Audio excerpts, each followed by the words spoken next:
Contoh yang paling sederhana Pak, itu dirasakan di Pulau Jawa Pak. Namanya Pantura Pak. Pantura itu negara membuat strategi baru. Namanya membangun jalan bebas hambatan dari barat sampai ke timur. Tapi kita melupakan exit strategi bagi kawasan Pantura. Ini exitnya bagaimana mereka? Bangun jalan tol saja kerjakan, juga ya dikritik. dilupakan begitu saja. Pokoknya bangun jalan tol, Panturanya mati, ya mohon maaf, ada perubahan. Nah, ini tidak boleh terjadi Pak, di dalam transisi energi Pak. Apa yang terjadi? Semua restoran di Pantura itu mati.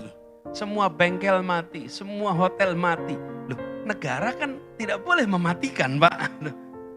Tapi kan tanpa kita sengaja, negara membuat mereka mati.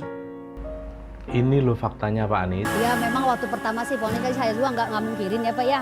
Adalah ya memang ada yang tutup. Tapi kan sedengan berjalannya waktu, berjalannya apa alhamdulillah. Mungkin enak bisa jalan sini, tapi kan ada yang jalan Pantura pasti ada lah. Cuman tergantung kebiasaan gitu. Kalau biasanya ke jalan Pantura ya Pantura. Kalau kita mau jalur cepet ya kepake tol. Apa nggak ada sih program lain yang harus dikritisi? Kenapa harus jalan tol yang dikritisi? Sudah terbukti bahwa pembangunan jalan tol Trans Jawa ini memberikan impact yang sangat besar bagi apapun. Perekonomian otomatis juga melejit.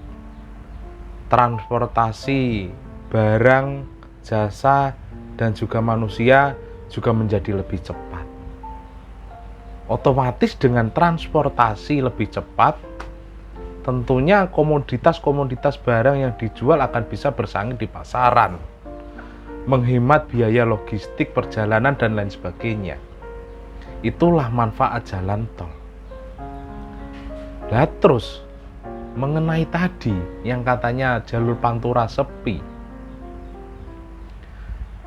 asal tahu saja ya, para pedagang-pedagang di Pantura itu juga bisa berjualan di rest area gitu loh. Dan terbukti tadi para pedagang-pedagang di Pantura juga eksodus berjualan di rest area. Enggak cuma di situ saja, jalan Pantura juga diperbaiki dengan mulus.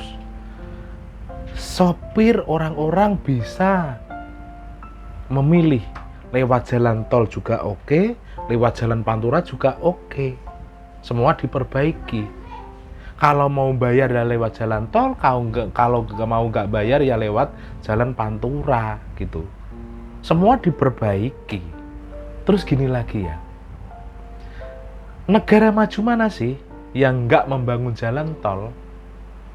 Negara mana sih yang nggak bangun jalan tol? Semua membangun jalan tol.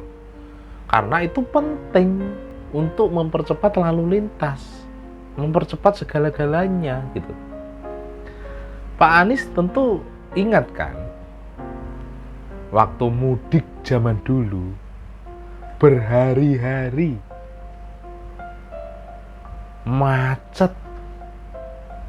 Jakarta sampai tempatku saja sampai 2 hari loh, macet di jalan itu. Nah sekarang, nggak sampai 12 jam Pak Anies sudah sampai. Itulah manfaat jalan tol Trans Jawa Pak Anies gitu loh. Lah kalau nggak percaya Pak Anies, masih banyak manfaat-manfaat tol Trans Jawa buat kehidupan masyarakat terutama di Pulau Jawa. Langsung kita lihat videonya berikut ini ya.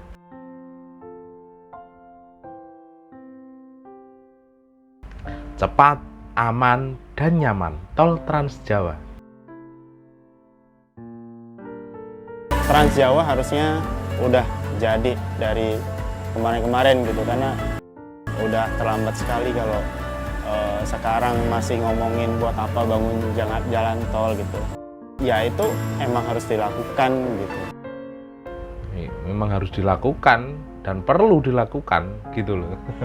Dan ini kalau ada tol agak mendingan lebih bagus lah, meningkat 20%. Sebelum ada tol, kalau musim penghujan kan banyak lubang, dari klaker cepat rusak, ban juga pecah kayak gitu, ngantem lubang terus. Ruginya ya karena nggak tepat waktu Pak, lama di jalan. komplain barang terusak. Satu, telat waktu, dan sama dua, kalah harga.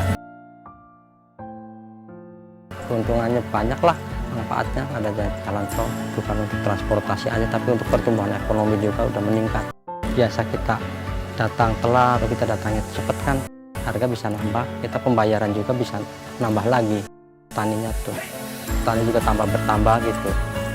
Tadinya ada pembangunan, pada pertanian.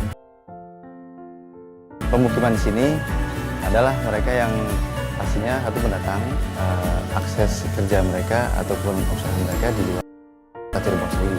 Akhirnya ikut bermunculan juga dari developer-developer lain yang mulai mengendus mulai di sini. Wah, ini prospektif sekali gitu. Ada dampaknya secara positif sih ada pasti. PAD menjadi mulai meningkat.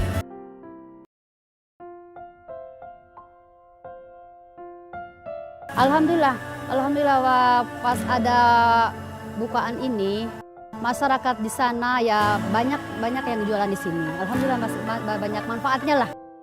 Dulu ada maksudnya di rumahnya ada jualan, tapi pas ada buka di sini dia kan lebih maju gitu. Kan kalau makanan, oh kita belum makan, jadi makan dulu. Jadi ada yang sebagian mampir buat beli oleh-oleh. Kadang lupa beli oleh-oleh kan bisa beli oleh-oleh di rest area. Mungkin enggaknya rest area dijadikan tempat wisata, mungkin aja gitu. Karena di negara-negara lain juga seperti itu. Jadi ketika kita turun dari mobil tuh kayak refreshing gitu. Bentuk masjidnya unik, suasananya adem, view-nya bukit. Kalau yang kayak gitu-gitu sih oke. Terbukti kan, banyak masyarakat yang terbantu dengan adanya jalan tol ini. Jadi nggak salah Pak Anies yang dilakukan Pak Jokowi. Dampaknya bagi toko-toko batik di sini, khususnya di Batik Lia ini, ada peningkatan dari jumlah pengunjung, juga peningkatan dari penjualan, mempermudah pengunjung atau wisatawan yang ingin berkunjung ke Cirebon. Teman-teman pengemudi lebih adanya tol ini lebih semangat, berjaya tuh lebih semangat.